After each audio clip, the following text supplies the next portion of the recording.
Welcome to First Reading, the Old Testament lectionary podcast for preachers, teachers, and all of God's creatures. I'm Reverend Dr. Rachel Wren, Assistant Professor of Biblical Studies at Trinity Lutheran Seminary at Capital University. And I'm Reverend Dr. Tim McNinch. I teach Hebrew Bible at Christian Theological Seminary. So, hey, friends, we are in the Easter season, which for the lectionary means who cares about the Old Testament? This just makes me mad. I know. But hey, we're going to make the most of it by giving you a series this Easter season that we're calling Hebrew Bible Scholars Read the Book of Revelation. Let's do the apocalypse. So we are going to do our best to give you some preaching tips and some preaching angles for the readings out of the Book of Revelation that are in the lectionary during the season of Easter. And to kick it off for us, we have none other than our Psalms scholar, Rachel Wren. Because there's a lot of resonance between Psalms and the Book of Revelation. Well, there's a lot of resonance between the Psalms and everything. That's right. It all comes back to the Psalms, exactly. So the Book of Revelation is actually one of my favorite books of the Bible. No joke. I know I say that a lot, but it's true. I've taught a class on Revelation a couple of times, and actually one of my main points is that to really understand the Book of Revelation well, you need to understand the Hebrew Bible well. So I'm going to do a little bit by way of intro of kind of drawing in the Hebrew Bible in just some general ways, but I will zero in on Revelation 1:4-8 and talk a little bit about a preaching angle that, especially if you're kicking off a series, I think you could use pretty well. So let me start by saying, like, you will never regret doing a sermon series or a Bible study series on the Book of Revelation. It is hot topic, highly popular. People are fascinated by it, repelled by it, but they're drawn to it either way. It draws us in. It has very deep power. So, if you're kind of running out of steam after a long Lent and you're trying to figure out how to make it through Easter, this is not a bad way to do it. You will have some immediate buy-in and you won't have to convince people to be interested by it. Just put a flyer with a zombie on it and say, Revelation Bible Study. That'll work. When I was pastoring, I did a series on Revelation one year. It was a super hot summer. And so we just spent like the dog days of summer doing this series that we build as the Hotter Than Hell Summer Apocalypse series. That's great. Conversely, I did it in the dead of winter in Minnesota. And it was the most well-attended Bible study I've ever done. And the last day was a legit blizzard and everybody still came. So like you won't regret doing it. But you use the word, Tim, apocalypse, and I think that's an important place to start. So preachers, forgive us if this is a little bit of repeat, but stick with us here. Apocalyptic literature is something that really started actually in our last episode. Isaiah 65, the end of the book of Isaiah, is what we would call proto-apocalyptic literature. We're starting to see some of the themes of apocalyptic literature show up in the Hebrew Bible, shows up in Ezekiel and in Daniel as well. So that's really it. It is a type of literature that really takes up steam in the intertestamental times. And by the time we get to Jesus's time, it's kind of in full bore. So let me back up a little bit. What's apocalyptic literature? If I'm talking a pithy, kind of short, fun little succinct phrase, I would say it's unveiling for times of turmoil and trauma. So apocalypse in Greek does not actually mean end times or end of the world or anything like that. It just means an unveiling, a revelation, a new way of seeing things. And it comes out always of these situations of turmoil and trauma. So if you're going to talk about the book of Revelation, just make sure that you start it, maybe in every single sermon, with talking about how the book of Revelation was apocalyptic literature. Apocalyptic literature came out of historical scenarios of turmoil and trauma. And really, it's no different than today. When we see communities undergo great trauma today, we see a shift in the way they talk about themselves, think about themselves, the kind of media that they present to the world. Because one of the things they're doing is trying to process what the heck just happened to them and how does it have meaning and sense. So that's where the word trauma becomes real important. We kind of throw that word around, but from a scientific perspective, what makes an event traumatic is the fact that it resists our normal meaning-making mechanisms. It's so much suffering, or it's so hard, or it's so unbelievable that we cannot work it into the way we understand the world, and so it just floats. And we can't Right. ever bring it in to kinda enfold it into the way we make sense of the world, and that's one of the things that makes it traumatic. I like the way that you talked about apocalyptic literature as a kind of genre that it's worth reminding Yeah. people that this is a certain kind of Yeah. text.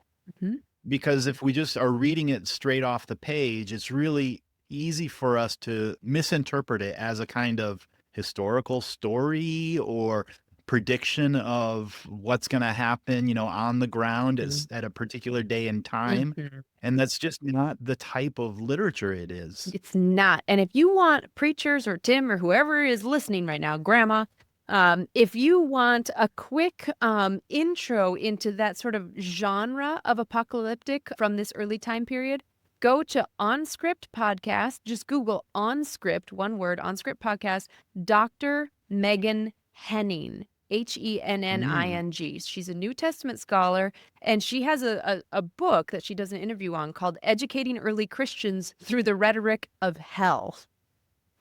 Yeah, Wow. great title. But what she talks about is how apocalyptic literature was a genre that was actually intended to educate people.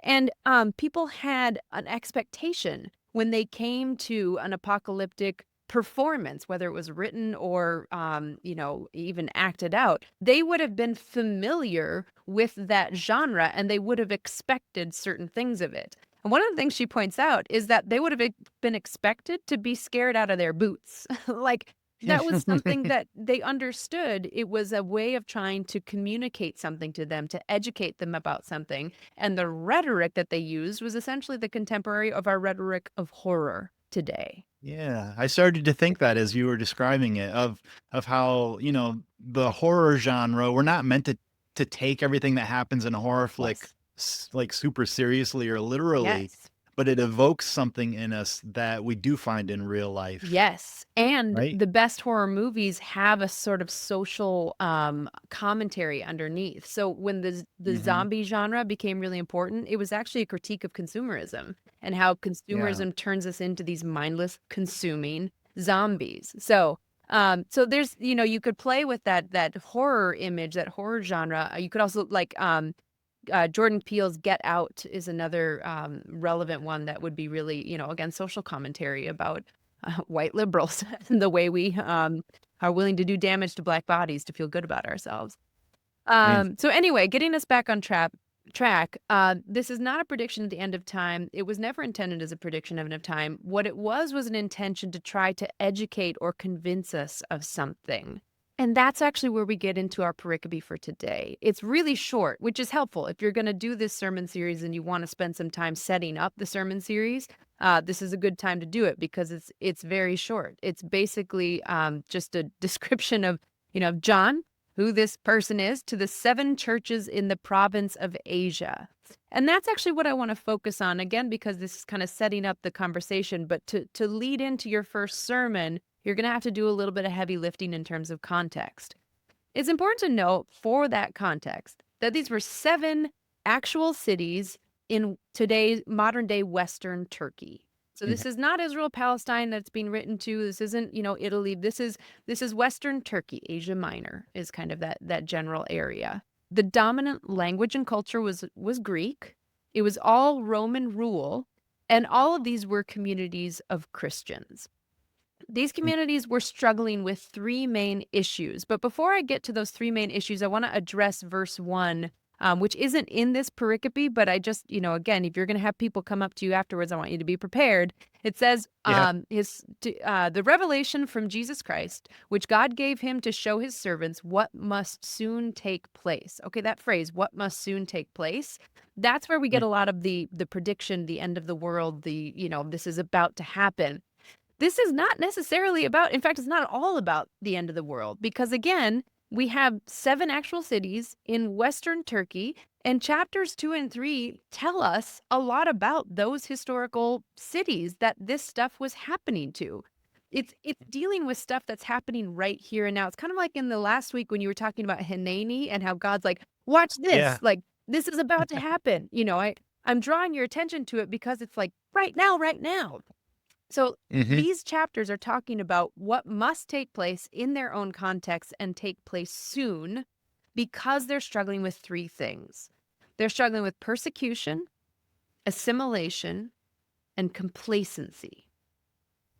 Now, important note, they're not all struggling with those things. As they Sure. describe in chapters 2 and 3, these seven cities are, some of them are dealing with persecution, other cities are dealing with assimilation, others are dealing with complacency.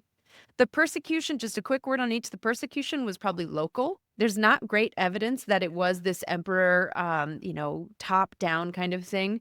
It was local because as Christians were pulling people away from Greco-Roman worship, they were pulling people away from the local temples, and the local temples were the local economy. So Christians were literally bad for business. So the Yeah. persecution was probably local. That doesn't make it any less bad, but just as you're preaching, don't blame the emperors because it probably wasn't them. So, first problem, persecution. Other cities were dealing with assimilation. How can you be true to your convictions while socially trying to get along with people who don't share your faith? To what extent can you compromise your faith without going too far? How do you Mm. maintain your religious identity in an interreligious world? That one might be applicable to a lot of people. How do you do that? Could Yeah, be. It's right. possible. It's possible, just maybe. And the third one also just possible, maybe, which was complacency. The Christians at Mm. Laodicea have become complacent because of their wealth. Their it just says it right there in those chapters. The material comfort that they have has sapped the vitality of their faith, and so they thought they didn't need anything from God. Mm. So what we have is the book of Revelation that is written to 3 different audiences: the persecuted, the assimilated, and the complacent. The goal of all 3 of those communities is not to make anyone despair. It's to open people's eyes or to open their awareness to what you were talking about with Isaiah, the reality that is underneath everything that seems to be going on. You Mhm. seem persecuted. Yes, I know that's the case, but the lamb, the slaughtered one, is actually the king of the world of all the cosmos. You think you're assimilated. You think that you can just kind of skate on by. Well, I think you should think twice about that because the stakes are higher than it might just seem. And you think that you don't need anything. Oh, friend, let me tell you what is happening to you. So I Mhm. think that's a lot of historical context and that's a lot of really just general context. But putting it in those terms of persecuted, assimilated, and complacent can then set up the rest of your sermon series to dig into one or several of those. Yeah, that's super helpful, and I'm curious what you would say, Rachel, about, this particular, like, 4 verses or so, verses 4 through 8. Having given some of that background, set up what type of literature this Yeah. is, what advice would you have for preachers for bringing it home as, like, a sermon in Easter on this half a paragraph? Yeah, I mean, I think one of the delightful things is verse 4. John, to the 7 churches in the province of Asia, grace and peace to you from he who is and who was and who is to come, and from the 7 spirits before his throne. Just that first part, from he who is and who was and who is to come. There's a really fun play going on there. It messes Mm. with all of the Greek rules. Like it doesn't make sense. It's nonsensical in the Greek. And what's so wonderful about that is that this author recognizes that communicating the reality about God goes beyond our ability to use language. It goes Mhm. beyond our ability to communicate sensibly. It's almost this sense of when we're going to communicate about God, we need to break the grammatical rules. We need to break the logic of metaphor. The resurrection, what it does is turn everything upside down. Verse 5 is something that sounds really familiar to our ears. To him who loves us and has freed us from our sins by his blood. Blah, blah, blah, blah, blah. The blood of the Lamb, the blood of Jesus. We sing a lot about that. Wow, excuse me. Look, this is huge. This is insane. Um, And it just keeps going. So I think, I mean, I'm struggling a little bit to come up with a sermon angle because I I think one of the joys about the book of Revelation is it too resists what we do in trying to preach from it. I mean, what Mhm. it's trying to get us to do is to see the world in a completely different way than we're used to. So how would you draw that attempt, if you were trying to get your congregation to see the world in a completely different way or to be aware of the world in a completely different way than they're used to, how would you do that? Like, what would you draw into this moment that could really tip you into the book of Revelation for the rest of Easter? And I think the one who is and who was and who is to come, the way that that messes with time is, I Yeah. think, maybe a really helpful Yeah. way into the book of Revelation because it's so often interpreted as a prediction of the far off future or the last things, eschatology. And yet there's an eternally present Yeah. or like it's who the one who was and who will, but also like who is right Yeah. now that's getting messed with in a fun way with that Yeah. phrase, that way of describing the Holy One, and it's a phrase that pops up several Yeah. times in Revelation, Mhm. including even again in this pericope in verse 8. Mhm. I'm the Alpha and the Omega, another like, messing with Yeah. time type of The thing, first one. the one who is and was and is to come. Yeah. The other thing that we haven't really touched on yet is verse 7. Mhm. Look, he's coming with the clouds, and every eye will see him, Mhm. even those who pierced him. So this is referring to the pierced one, Mhm. Jesus, Mhm. and yet it's drawing upon language of Daniel Yeah. 7, right? And Of the Son of Man, the human one who comes on the clouds. mhm. So it's a picture of perhaps the return of Christ, the one who disappeared into the clouds. You'll see him come in the same way, Mhm. says the author of the book of Acts. Mhm. But also the sense of Daniel 7, the one who's given authority to rule and Yeah. reign God's world is one who's coming on the clouds. Yeah, and I think that's really important too because Daniel 7, because it's apocalyptic literature, is often made to be that foretelling. It's talking about the future when Daniel really was talking about the time frame that the people were living in right then and there. So to say this, look, he is coming with the clouds. Again, it's not foretelling. It's Hanani. It's look right now. Yeah. Like see it happening. It may not seem like it is, but the really real thing is that Jesus is coming with the clouds and is seeable and touchable and, we can actually, experience him now, even though I mean, that's where I kinda like the phrase apocalypse now because it's a new scene now, you know? Well, there's your series There you title, go, apocalypse now. Apocalypse Now. Well, awesome. I think that's probably a great place to wrap up here as an introduction to this series on Revelation. And we've given you a few insights, a few tips, some context. We would love to hear what plans you come up with Yeah. for your sermons. If you are going to take this on as a series, give us some feedback. Let us know what direction you spun your sermon series with Mhm. this. Mhm. Yeah, You that'd be can you great. can do that on our website, firstreadingpodcast.com, in the comments sections, or in many of the places where you get podcasts where there is an opportunity to leave us a review or to give us some feedback.